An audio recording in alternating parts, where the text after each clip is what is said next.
这几年来，政府积极发展太阳能发电，希望为台湾提供环保的能源。其中，台电公司也朝向着两个方向来努力。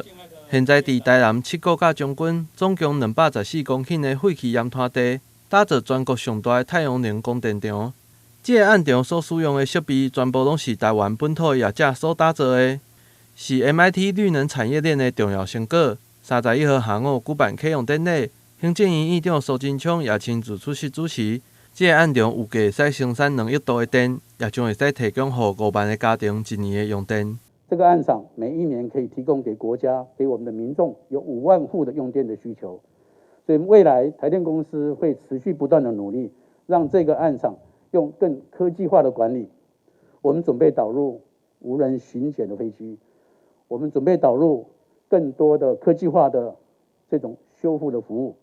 让这个案场发挥最大的功能。整个都用国产化来把它做成，那这个做成也是有相当好的一个示范效果，让大家可以看到台湾自己的产业做的所有太阳能面板的所有的设备呢，都可以做到最好。好，那因为这个是盐滩地，它会常常会有浸泡在盐水里面，所以它的防腐蚀的效果一定要做到非常好，才不会降低它的效能。会中行政院院长苏贞昌也以颁发感谢状，予协助的单位甲辛苦的工作人员，向因表达感谢。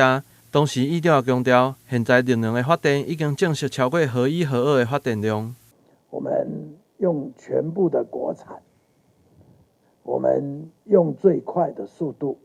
克服了最大的困难。我们现在这样的绿能发电，在前几天已经超过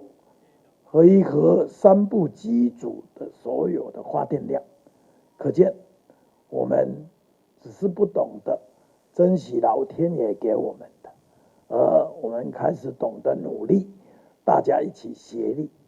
市长王伟霆强调，中央甲地方合作推动绿能，常常会拄到挑故意来阻挡，或者是用奇怪言论来造成推动困难的有心人士，但是市府拢会全力来支持发展。在台南得天独厚，可以发展有全国最长的日照时数，可以发展太阳能。可是还是有人，这个用许许多多的似是而非理由来阻挠。那这阻挠的背后，当然有一些原因的。其实地方的民众都很淳朴，我们也愿意跟地方民众沟通。但是如果民众被有心人来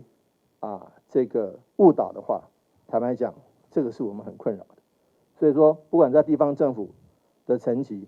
或者是在这个推动绿能、支持国家政策的立场，我们都会全力来支持。这个案场除了提供丰富的发电量以外，也将会带来每一年11.4万吨的减碳效益。